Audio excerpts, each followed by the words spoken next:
ஓணம் பண்டிகையொட்டி தோவாளை மலர் சந்தையில் நேற்று இரவு முதல் சிறப்பு விற்பனை நடைபெற்று வருகிறது. அதன் விவரங்களை செய்தியாளர் கோகுல் வழங்க கேட்கலாம். கோகுல், ஓணம் பண்டிகையொட்டி மலர்களின் விற்பனை எவ்வாறு இருக்கிறது? விலை நிலவரம் என்னவா இருக்கு? என்ன தகவல்?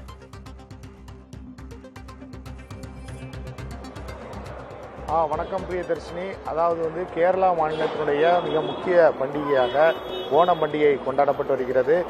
குறிப்பாக பார்த்தோம் அப்படின்னா தமிழ்நாட்டிலையுமே இந்த பண்டிகை தற்போது கொண்டாடப்பட்டு வருகிறது. நாளைய தினம் கேரளா மாநிலம் முழுவதும் இந்த பண்டிகை களைகட்டும். அதாவது இந்த பண்டிகையில் முக்கிய விஷயம் என்ன அப்படின்னா, அத்தப்பூ கோலமிட்டு ஓண ஊஞ்சல் கட்டி மகிழ்வது வழக்கம். அதனையொட்டி இந்த அத்தப்பூ கோலமிட பொதுமக்கள் பூக்கள் வாங்கி செல்வது வழக்கம். அந்த வகையில் பார்த்தீங்க அப்படின்னா கன்னியாகுமரி மாவட்டம் தோவாளை மலர் சந்தையில் இங்கே பொதுமக்கள் பூக்கள் வாங்கி செல்வாங்க.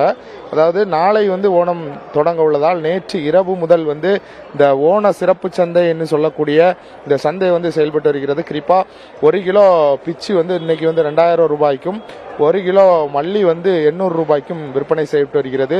குறிப்பாக அத்தப்பூ கோலம் போடுவதற்கு தேவையான வாடாமல்லி பூ 250 ரூபாயாக விலை உயர்ந்திருக்கிறது. அது மட்டுமல்லாமல் கிரேந்தி பூ 130 ரூபாயாகவும், மரிக்கொழுந்து 150 ரூபாய்க்கும், செவ்வந்தி 250 ரூபாய்க்கும், ரோஸ் 10 ரூபாய்க்கும், தாமரைப்பூ கடந்த சில நாட்களாக 10 ரூபாய்க்கு விற்கப்பட்டிருக்கூடிய நிலையில் தற்போது 20 ரூபாய்க்கும் விற்பனை செய்யப்பட்டு வருகிறது.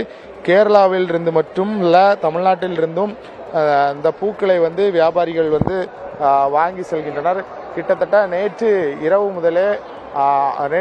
முதல் தற்போது வரைக்கும் 1000 டன் பூக்கள் விற்பனை செய்யப்பட்டுள்ளதாக விவசாயிகள் இந்த பகுதி வியாபாரிகளும் தெரிவித்து வருகின்றனர்.